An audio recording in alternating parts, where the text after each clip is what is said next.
American Idol winner reverts to his Christian roots with new EP. Becker, about this time 9 years ago, public appearances and singing and TV engagements all sort of blurred into one following Trent Harmon being named winner of Season 15 of American Idol, after a barrage of events, such as performing at Nashville's CMA Fest, singing the national anthem at a Manny Pacquiao fight in Las Vegas, and one flight after another from New York to Los Angeles to Austin to Nashville. He still doesn't remember all of it. A defining career moment signaling a slowdown came in 2018 after opening for the Rascal Flatts at Colorado's famed Red Rocks Amphitheater. I recorded a video after that show and said that I didn't feel super comfortable and didn't feel like I was doing what I was supposed to be doing. The last time I had that feeling, I was playing travel baseball, and if you know anything about travel sports, Sunday is the championship, and we didn't go to church for about a year while I was playing. It just didn't feel right, Harmon said. I love country music, but at the end of a country set, you feel empty, like you left it all on the stage. The difference in a worship set is you feel full and feel at peace. Harmon released his new faith-based EP, Scars and Sins, last week and will release the second part later this year. He recalled pitching the idea for the title track during a writing session. What if we wrote maybe not a down-the-middle worship song but a song that sounds kind of like a pop song with some country sounds, but the lyrics are faith-based, he said. You don't want to have the wrong vibe in the room once you bring Jesus up, but once we broke that door down and I saw it was such a good feeling in the room, I didn't have to worry about my daughter, Dolly, hearing that song and thinking, I can't believe Dad wrote that. These songs are more in line with who I am on a day-by-day basis, and they just made sense. He chalks up the 6-song EP's release to the right timing. One track, Make Her Laugh, is about his daughter.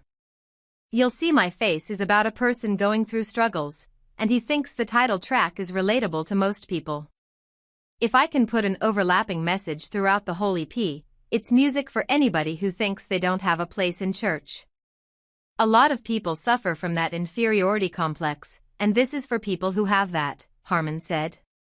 His national exposure throughout the years has garnered a strong following of fans.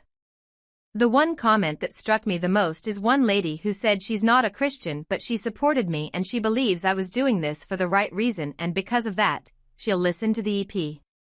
That's the kind of person we're trying to reach, the ones who don't listen to traditional worship music, he said. Popularity-wise, Harmon doesn't care as much about the opportunities Scars and Sins will provide as he does the difference it can make in people's lives. My dad and I spoke to a couple hundred folks at the beginning of the year who are recovering addicts.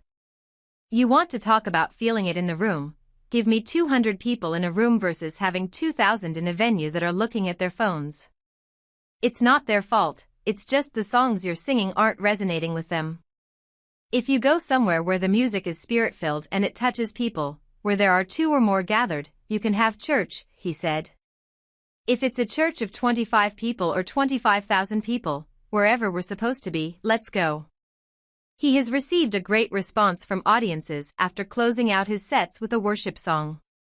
More artists are doing that. U2 does it. Zach Bryan is ending his shows with a worship song. Oliver Anthony has read scripture at his shows. I've never had anyone say, I was with you until you started singing about Jesus, Harmon said. He grew up at Hatley Missionary Baptist Church, where he developed his singing talents, and ultimately transitioned to Amory First Baptist Church. Hatley was a little bit more traditional, so it was more piano and hymns, and it was good to have a background in that. At Amory First Baptist, it was a little bit more contemporary, and I got to play some of the songs I listened to on my CD player, which was really cool for a teenager, Harmon said.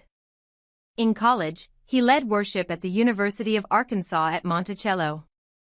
I remember having jitters before those Thursday night worship services, like we were about to open Madison Square Garden. It was only a couple of hundred people, but I treated it like it was a big deal, and it was a big deal, Harmon said. Closer to home.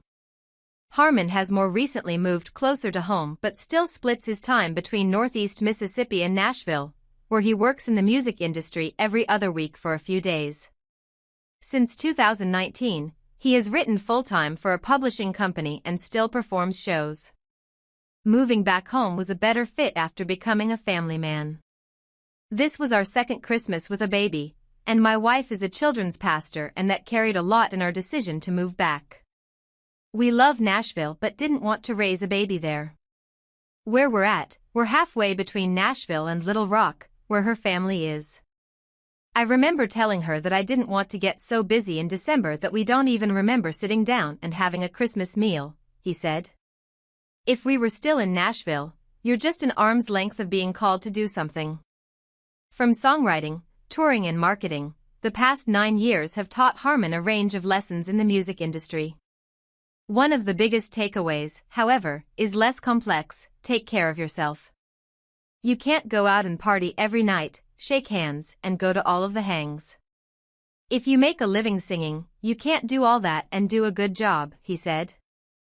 No matter where his career has taken him, he has remained active in church. While in Nashville, he attends Cross Point Church.